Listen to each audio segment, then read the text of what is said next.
McCarron has it on net, gobbled up by Ottinger, and now Bischel sticks and gloves up with Nick Foligno, and here we go.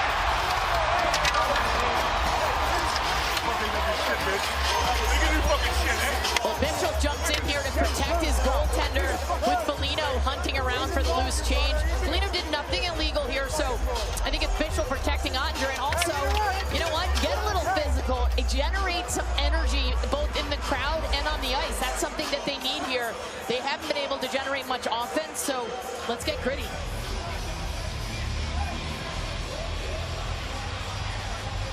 Nick Foligno brought over at the trade deadline to play with his brother Marcus, and what a great pickup. 38 years old, great experience, great veteran, really well liked, both Foligno brothers.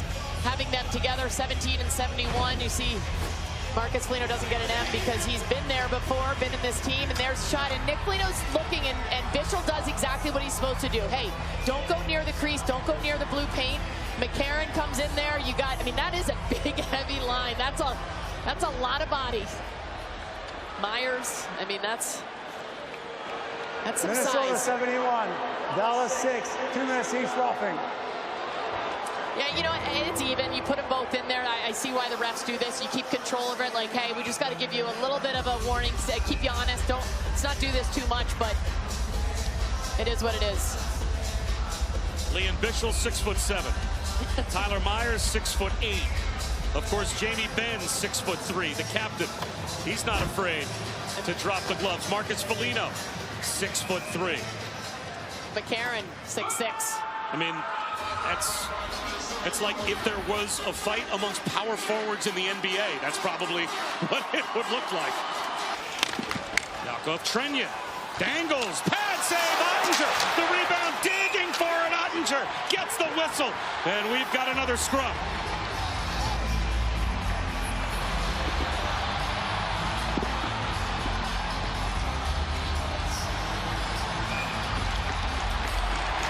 We're gonna have a scrum after every whistle. These guys are getting heated, especially as they get near the goaltenders. Jake Ottinger makes a good save on that play, and everybody decides to come in and say hi. Yeah, Hartman's down there checking the chicklets. It looked like Yakov Trenyan was able to get Lyubushkin and Jamie Benn simultaneously. And Hartman, I'm not sure they're all there. He's checking. Dallas 23, minor penalty roughing. And Lindell gets the only penalty. And we talked about what an important part of the penalty kill he is. That's a loss for them, but it's Yakov Trenyan that comes inside here. Dallas usually does an excellent job of covering the inside of the ice. An uncharacteristic opening there for Trenyan as he walks in, and Jake Ottinger has to come up huge for that save. Big scrum, one penalty call. That to Lindell. Quickly to Dave Jackson. Jax, your thoughts on Lindell being the only player to go here? Bob, I really like it. As AJ mentioned, there's scrums every whistle. It's a long game. They're probably going to meet in the playoffs. It's going to be a long series. You can't just call doubles every whistle and put guys off, go 4-on-4. Some teams want to go 4-on-4. You make a statement, you call one guy, and that puts everybody on notice. Don't do it after a whistle, or you might be the team that's down. Move, there's the penalty call. Blackwell's down Broadway, shoots and scores! Blackwell makes it a one-goal game, and now punches thrown after the Dallas goal is scored.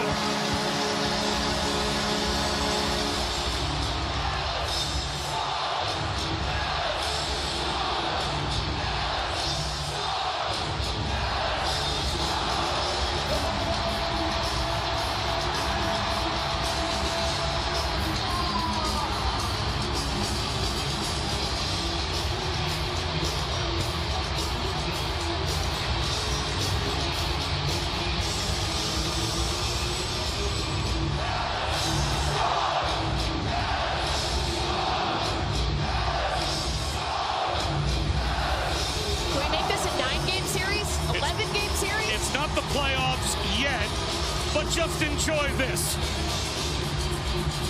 And you look at McCarron, and then you 5'8" Blackwell and 6'6" McCarron going at it. Blackwell plays so much bigger than his stature would imply that he does. Been such a great addition and contributor to this Dallas lineup, and he gets the goal here.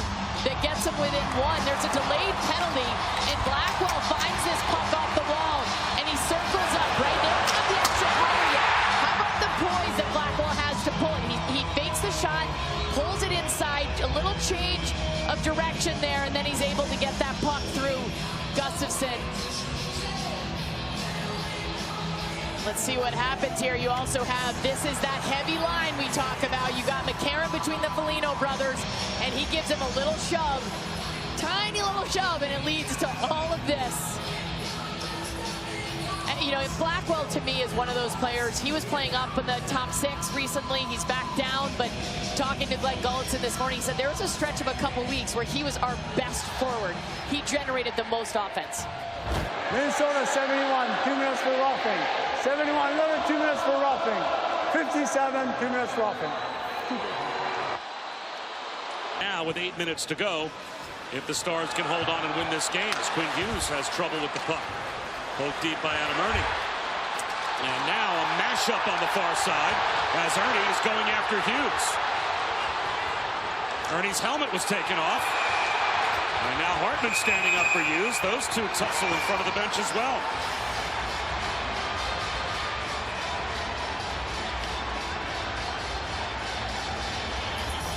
This all starts because Quinn Hughes actually catches an edge and goes down. I'll be surprised if they don't change his blades out, only because that's so unusual for somebody who has such mastery of his blades and his edges. Adam Ernie and Quinn, yeah, there you go. We'll see what happens here, but he's returning the stick, and he's got teammate Ryan Hartman coming to his defense. It's going to be 4-on-4. Minnesota 38. Dallas 72, 2 minutes each roughing.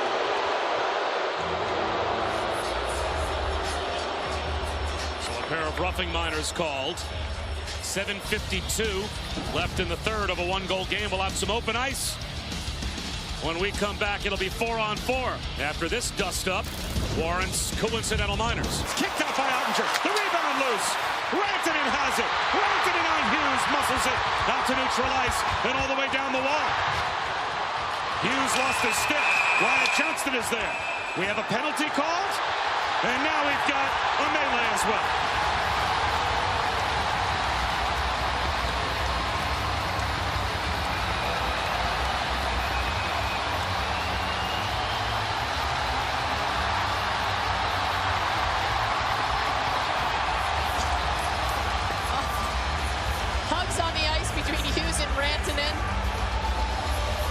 After a little bit of a scuffle. I mean, that's a heavyweight battle for the puck in the neutral zone, and I don't mean heavyweight. Quinn Hughes is not a big guy, but the skill of Rantanen and the size of Rantanen with the skill and skating of Quinn Hughes, when they were battling for that puck in the neutral zone, that is what happens. Is Quinn has an excellent gap. He's in close, doesn't keep the zone, but there's a little hole, a little bit of this, and then Quinn Hughes, this is what the crowd here wants, a holding call. The puck goes, it's offside here. Dallas has not tagged up, so I think that whistle initially was, there was an offside, but there also may have been some, well, I'd be surprised if there aren't penalties here with 14 seconds left. Boldy and Rantanen are both sent up the tunnel. Looks like Harley's leaving and Quinn Hughes as well. Now, if in the next 14 seconds Minnesota were to tie this game and we had overtime, unless misconducts were called on those players, I think they'd be brought back because their penalties might run their course during overtime. Yeah, I mean, Quinn Hughes nearing 32 minutes of ice time here tonight and still playing like didn't bother him very much. But Rantanen coming out of the box too, he takes that slashing call, sort of a vulnerable position to put his team in, and then he comes out, isn't able to get to ice it with an empty netter, but what a powerful play for him along the wall just to fight with Hughes all the way up from blue line to blue line. Well, it's kind of poetic. Mikko Rantanen is a Dallas Star.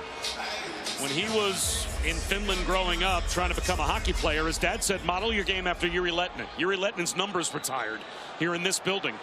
Minnesota 43 on number 12, 2 minutes each roughing. Dallas 55 on 96, 2 minutes each roughing.